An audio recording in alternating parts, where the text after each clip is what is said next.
Now let's write the section class. We call it section.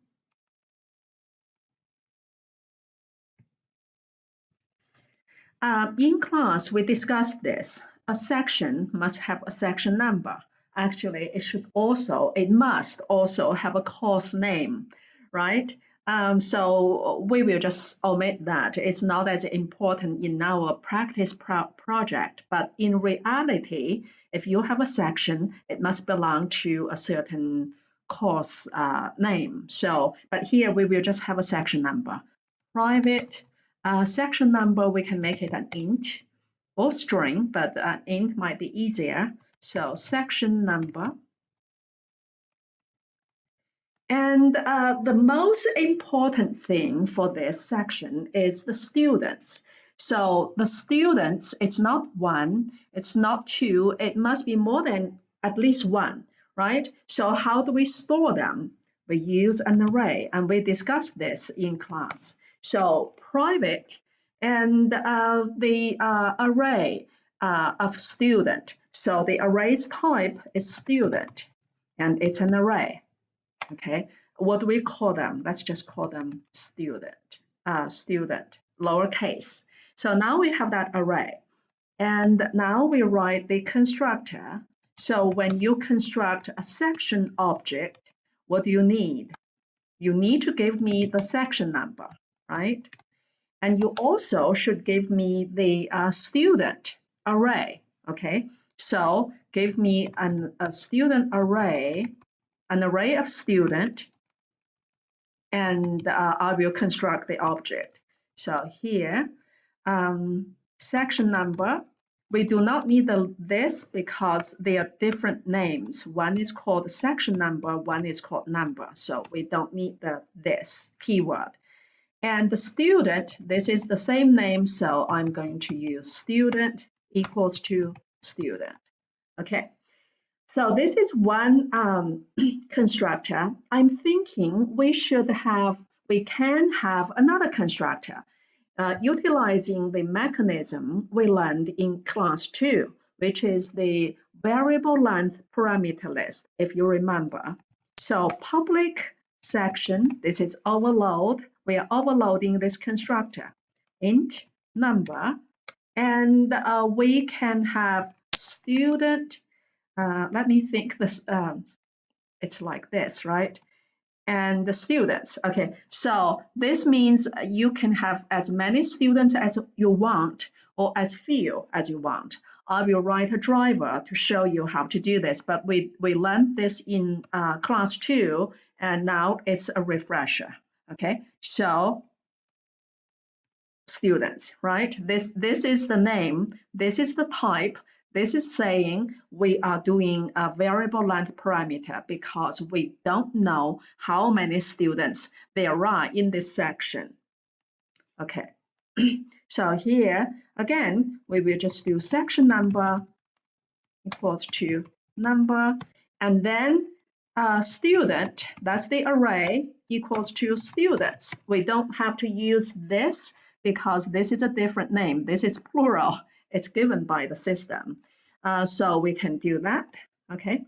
We just assign that. Remember, a variable length parameter list is treated as an array. So we are assigning this array to the instance variable array, okay?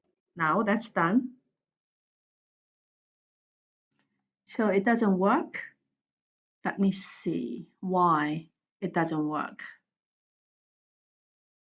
Oh, duplicate. So I cannot do this then, right? Because it's the same.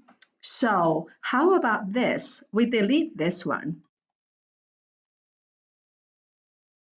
Because you can give me an array, you can also give me variable length parameter list. I think this one should do.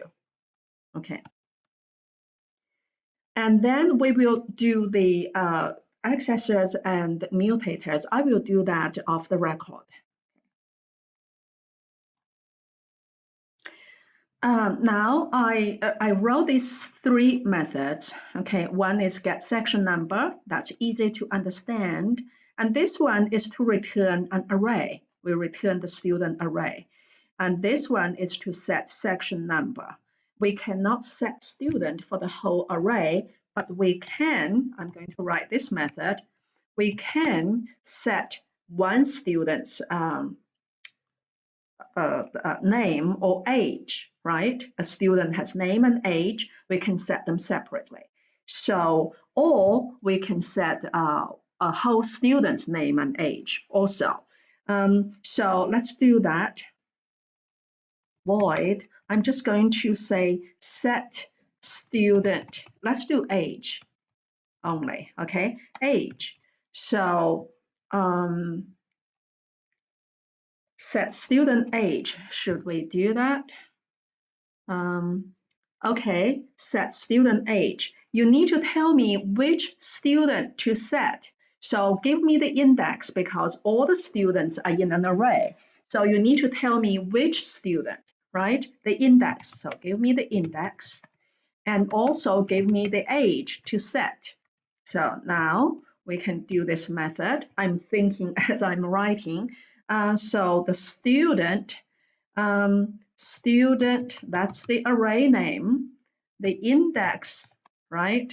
Now we have access to that individual student. That's the individual student dot set age because student has that method and the age. Okay, so now we are changing the individual student in that array. We are changing his or her age. This is an individual student, a student object. Now we are calling the method set age of student, right? So we can do that. And we can also, by the same token, we can also set what? Set name, set student name. And give me the student index, right? And give me the name, which is a string, okay? And we do the same thing. Student, that's our, you can see it's here, right? That is our array. That's the array. And then you use the index given to you by the user, by the main function, whoever is calling this function, dot set name. And you change it to the new name given to you through the parameter. Okay, so that's that. And then let's have, what do you need to have? We need to have a toString, right? Public string toString, okay? ToString returns a representation of all the instance variables in the string format. So what strings do we need to return? We need to return the section number. So let's create a string variable just so that it's easier, right? String result, first let's do the section number. I'm going to make it, because we are printing, so I can make it prettier by doing section followed by the section number, okay, and followed by a new line character, right? So that it's good when we print it out, okay. And then we concatenate that with what? With the array, right? Okay, with the array. Now, to access each individual element of the array, we actually need a loop. We cannot just do a whole thing, so we actually need a loop. For int I, we start at 0. I is less than student.length. If you remember, that is how you know how long the array is, I plus plus. And now we have access to each individual element. Through this structure, the loop structure, we can construct, okay, result plus equal to result is equal to result plus, right? Plus equal to is equivalent to that. So result plus equal to what? Student I. So the first time is 0, the second time is 1. We are going through each student dot toString. Actually, you don't even have to do the toString. You can just comment it out. Because remember, when you concatenate an object with a string, result is a string object. When you concatenate an object with a string, that object's toString method is automatically called. So, okay, we can do that. And then that's the for loop. And then we return result. Okay, that's it. That's our section class. Okay, I'm going to stop here and do the section driver in another video.